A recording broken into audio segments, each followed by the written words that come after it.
Bom dia, primeiros anos! Tudo bem com vocês? Sejam bem-vindos à nossa aula de ciências.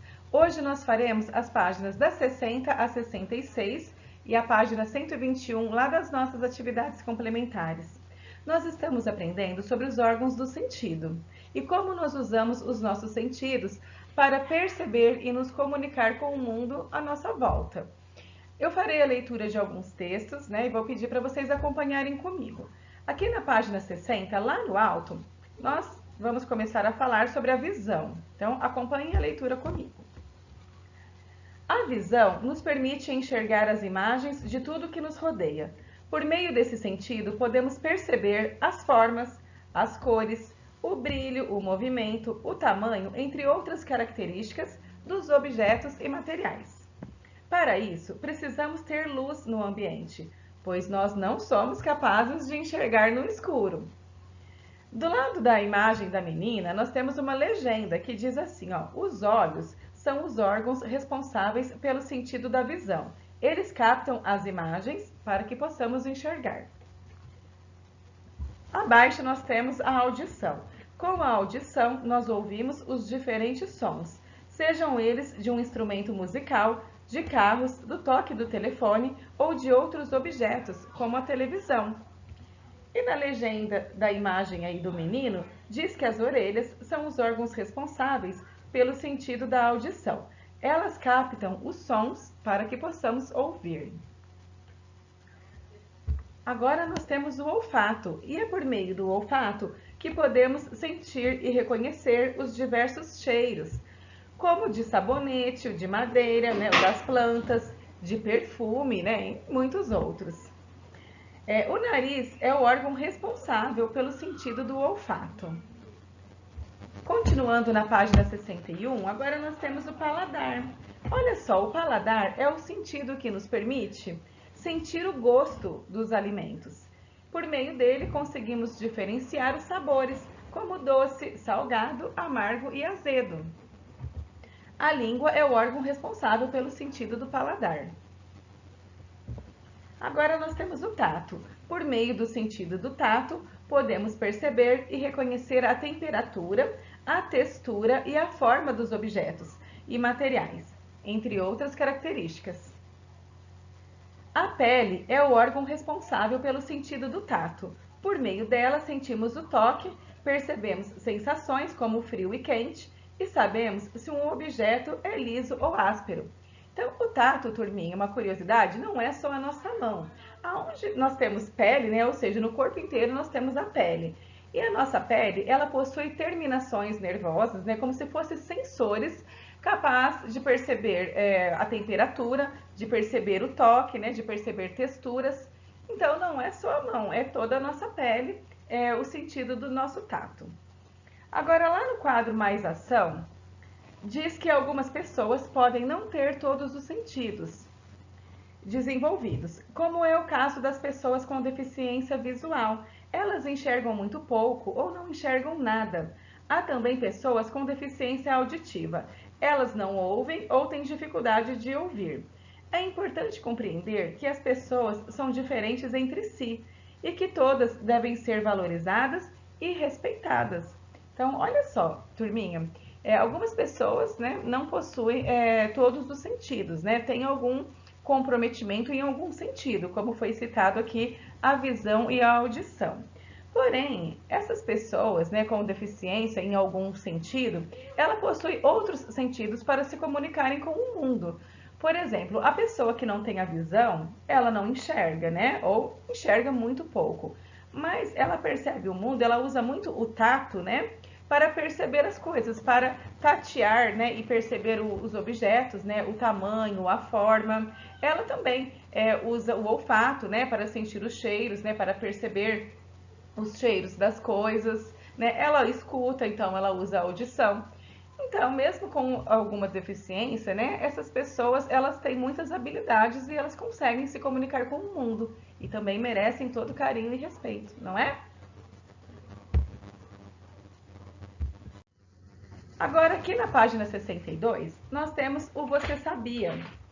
E olha o que diz, que as pessoas que não possuem a visão ou a audição desenvolvidas utilizam os demais sentidos para perceber o mundo e interagir com ele. Existem estratégias que permitem que elas se comuniquem, como o alfabeto Braille e a língua de sinais. Então, olha só, as pessoas com deficiência visual podem ler usando o sistema Braille, que é um sistema de leitura adaptada para as pessoas cegas, né? Para as pessoas que não tenham o sentido da visão. Então, esse alfabeto Braille, ele tem um relevo, né? Então, cada letra, ela tem um pontilhado em relevo. E ao tatear, né, ao passar a mão, essas pessoas com deficiência, elas percebem, né, quais letras que são e elas conseguem fazer a leitura, né? Elas conseguem ler dessa maneira adaptada para a deficiência delas. Depois, as pessoas com deficiência auditiva podem se comunicar utilizando a visão para interpretar a linguagem de sinais. Então, as pessoas que não escutam, né, não têm a audição, elas se comunicam por meio da linguagem de sinais, né? Então, ela observa os sinais, né? Existe uma linguagem própria de sinais e através dessa observação, eles conseguem entender, se comunicar e interagir com outras pessoas. Agora, na página 63, nós temos o Aplicando Ciência. Podemos enxergar, ouvir e sentir o gosto, o cheiro e a textura de objetos e alimentos, e é importante cuidar dos órgãos dos sentidos. Veja a seguir algumas dicas importantes. Então, olha só as dicas, né, com os nossos sentidos, né, que nós devemos ter. Então, o primeiro são os cuidados com os olhos. Então, não olhe diretamente para o sol. Evite tocar, esfregar ou coçar os olhos. Leia somente em locais com boa iluminação. Não assista à televisão nem use equipamentos eletrônicos, como celulares e tablets, em locais escuros. Então, olha que dica importante, né? Para isso, existem alguns recursos, né? Como, por exemplo, para a gente não ter que olhar diretamente para o sol, né? Ou em dias com muita claridade, né? Excesso de raios solares, nós podemos proteger os nossos olhos usando óculos de sol, né? Isso também é importante. E olha o que diz aqui, também não fazer leitura em local escuro, né? Com pouca iluminação, porque a gente força a nossa vista, né? E a gente pode comprometer e prejudicar a nossa visão. Agora, olha só, cuidados com as orelhas. Não escute música ou outros sons com volume alto, né? Nem televisão. Limpe as orelhas com cuidado e sem utilizar objetos pontiagudos, né? Como o caso do cotonete, né? Ninguém deve usar, principalmente as crianças, né? Usar o cotonete por conta própria, né? Porque ele é um objeto de limpeza, mas que pode ser perigoso, porque nós não podemos colocar nada, enfiar nada dentro do nosso ouvido, né? Porque pode perfurar, né, o tímpano, que é importante lá para a nossa audição, e se a gente prejudicar o tímpano, a nossa audição vai ser comprometida. Então, a gente não pode colocar nenhum objeto dentro do nosso ouvido, né? E até mesmo o cotonete deve ser usado por um adulto. Só utilize cotonetes, foi o que eu falei, na parte externa da orelha, com o auxílio de um adulto. Depois, cuidados com o nariz. Utilize somente água ou lenço para limpar o nariz. Não use o dedo ou a mão, né? Ou a roupa também. Então, para limpar o nariz, apenas água, né? Ou um lencinho. A gente não deve colocar a mão no nariz, até porque quando a gente coloca a nossa mão é cheia de germes, né? De bactérias. E a gente acaba levando micro-organismos para dentro do nosso corpo, né? Então, pode ter um vírus, uma bactéria na nossa mão e a gente pode colocar para dentro do nosso corpo e ficar doente por conta disso, né? A mesma coisa com o olho, né? O nosso olho, ele também, ele tem uma mucosa, né? Ele pode fazer com que esses germes e essas bactérias entrem para dentro do nosso organismo, né? Então, nada de colocar, esfregar a mão no olho, nada de ficar colocando o dedo no nariz. E cuidados com a pele. Lave a pele com água e sabão, não fique muito tempo exposto ao sol, use protetor solar adequado ao seu tipo de pele para evitar queimaduras, né? Então, aí está, nada de ficar ali na piscina nas horas onde o sol está muito forte, né? Os raios solares estão perigosos, porque pode ocasionar em queimaduras, né? Prejudicar a nossa pele. Sem falar que ao longo do tempo, né, a exposição excessiva a raios solares pode dar câncer de pele. Então, a gente tem que ter muito cuidado com isso.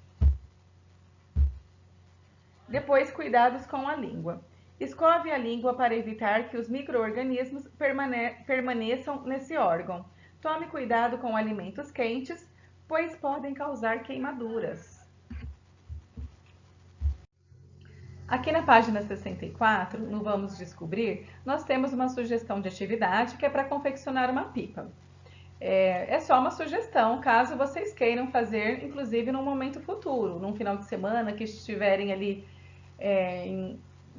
querendo fazer algo diferente, né, algo em família. É bem legal, porque além de soltar pipa ser muito divertido, né, é um resgate de uma brincadeira tradicional, uma brincadeira antiga, né, que é passada de geração para geração. Os pais de vocês certamente soltaram pipa na infância, né, e espero que vocês tenham essa oportunidade de soltar também, porque é muito legal. Aqui nós temos um cordel que fala sobre alguns materiais utilizados para fazer uma pipa, né? Se chama Cordel para Crianças, Soltar Pipa. Então é um trecho, e esse trecho é assim: papel, cola e vareta. Como é fácil fazer uma pipa no vento, soltar no céu e ver. Então, olha os materiais que foram citados: papel, cola e vareta. Porém, tem um outro que também é muito importante, né? Na verdade, é indispensável para se soltar a pipa, né? É um material que faz com que a pipa chegue lá no céu. Você sabe qual é? Pense aí. É a linha, não é? Então, vocês vão imaginar como vocês gostariam de confeccionar, né? De fazer a pipa de vocês e desenhar no espaço aí abaixo. Então, como vai ser a sua pipa? Bem colorida? Ou de uma cor só? A sua pipa vai ter algum desenho de personagem ou algum outro desenho? Então, imagine e desenhe ela com muito capricho, né? Não esqueça de pintar. Logo abaixo, nós temos uma curiosidade. Olha o que diz. De acordo com os cientistas, a pipa precisa estar inclinada para que o vento possa passar por ela e para que ela se mantenha no ar.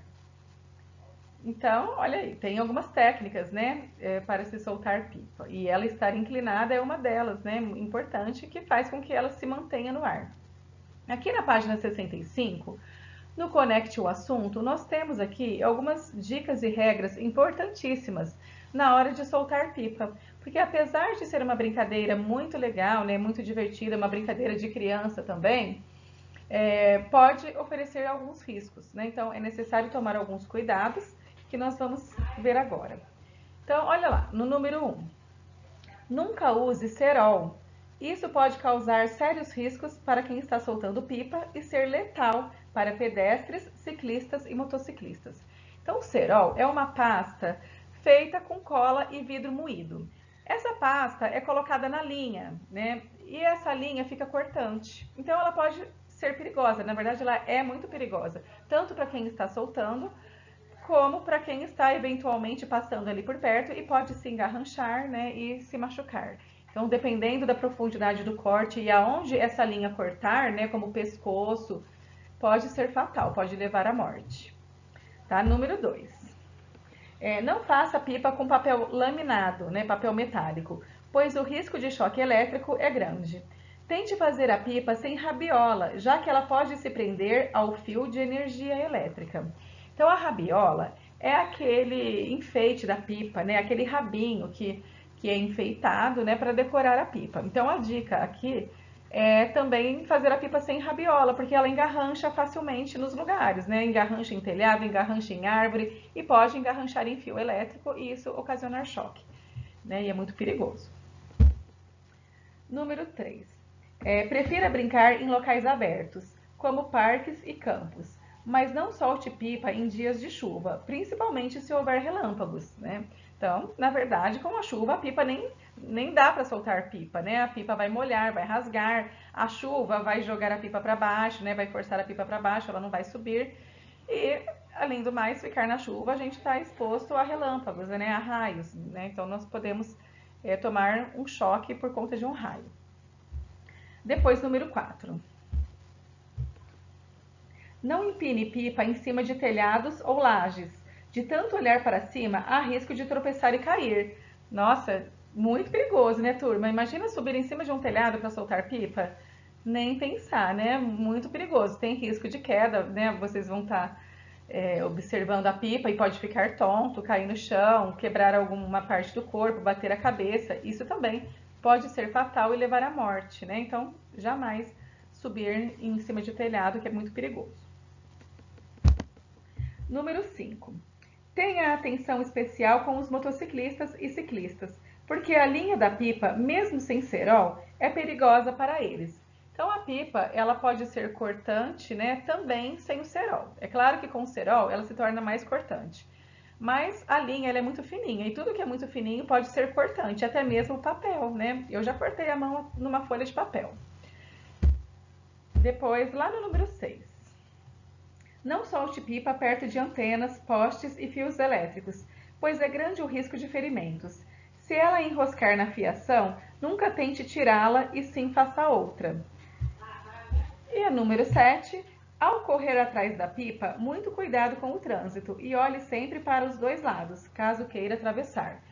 Então, na verdade, é bom evitar soltar pipa em locais de trânsito, né? Teve uma dica ali em cima que falou que é bom soltar em parques, né, locais abertos, campos, chácaras, né, e não em locais de muito movimento, né, de trânsito de carros e nem em locais com muito fios elétricos, né? Então, é bom tomar cuidado aí com o local onde vai soltar pipa. E também, turminha, tem uma outra dica aqui que é importante que já resolve muitos dos problemas, né? Que é soltar na presença de um adulto, né? Porque o adulto, ele tem experiência, ele tem conhecimento, ele sabe como soltar pipa e vai estar orientando vocês quanto a todos os perigos, né? Que envolvidos aí no ato de soltar pipa. Aqui na página 66, no exercício número 1, nós temos uma canção. Chama Toda Coisa Tem um Nome. Acompanhe a leitura comigo. Cadeira, boneca, chiclete, caminhão, mamadeira, peteca, cotonete, macarrão, minhoca, alicate. Toda coisa tem um nome, todo nome uma coisa. Outra coisa, outro nome, outra coisa. Em nosso dia a dia, utilizamos muitos objetos, que na canção são chamados de coisas. Entre os objetos citados, qual é o seu favorito? Então você vai lá na canção escolher o seu objeto favorito. Aqui está pedindo para desenhar esse objeto no caderno, mas não é necessário, tá, turminha? Caso alguém queira fazer esse desenho, pode pegar uma folha sulfite e desenhar, né, para desenhar por lazer, mas não precisa fazer esse desenho como atividade. Agora você vai no espaço abaixo, né, indicar, escrever o nome do objeto. Então, qual é esse objeto que você escolheu aí da canção? Você vai desenhar o nome. Depois, nas linhas de baixo, você vai escrever de que materiais esse objeto pode ser feito. Tá? Então, essa atividade é pessoal. Cada um vai escolher aí o objeto, registrar o nome dele e de que material ele pode ser feito. Agora, na página 121, eu vou explicar para vocês e vou dar um tempo para vocês fazerem para a gente corrigir, tudo bem? Então, vamos lá. Objetos, materiais e suas características. Número 1. Circule de azul o brinquedo feito de tecido. Então, qual é o brinquedo feito de tecido? Nós temos aí um triciclo, um ursinho de pelúcia e um Lego. Você vai circular de amarelo o que é feito de tecido. Aliás, desculpa, você vai circular de azul o que é feito de tecido. De amarelo é o de madeira. Então, qual é o objeto de madeira? Circule de amarelo. E de plástico, você vai circular de vermelho. Tudo bem? E lá no número 2, você vai usar essas palavras, né, relacionadas aos órgãos do sentido, que é visão, audição, olfato, paladar e tato. Vocês vão utilizar essas palavras para completar as frases. Então, lá na letra A, por meio do, nós sentimos diferentes cheiros. Então, qual é o órgão do sentido que nos permite perceber, né, sentir os cheiros? É a visão, é a audição, é o olfato, o paladar ou o tato? Letra B. O sentido que nos permite enxergar é a... Ai, que fácil, né, turminha? C. Sentimos os gostos na língua por meio do... Então, qual que é o órgão do sentido que nos permite sentir o gosto e os sabores, né, dos alimentos? Lá na letra D, o nos faz sentir a textura dos objetos. E por último, a letra E, ouvimos os sons pelo sentido da... Facinho. Então agora vocês vão pausar o vídeo, vão fazer a página 121 e eu já volto para a gente corrigir, ok? Então vamos corrigir, turminha. Lá no número 1, o triciclo é feito de madeira. E o objeto feito de madeira, vocês circularam de amarelo, certo? De tecido, que é o ursinho de pelúcia, de azul, e de plástico, que é o Lego, né? Vocês circularam de vermelho. Agora, lá no número 2, vocês preencheram as frases. Então, lá na letra A, vocês preencheram com a palavra olfato, né? Porque é por meio dele que nós conseguimos sentir diversos cheiros. Na letra B, o sentido que nos permite enxergar é a visão. Na letra C, nós sentimos o gosto, né, das coisas, dos alimentos, por meio do paladar. E na letra D, é o tato que nos faz sentir a textura dos objetos. E na letra E, nós ouvimos os sons pelo sentido da audição. Certo? Acertaram? Fácil, né, turminha? Agora, nossa aula fica por aqui. Um beijo com muita saudade para vocês.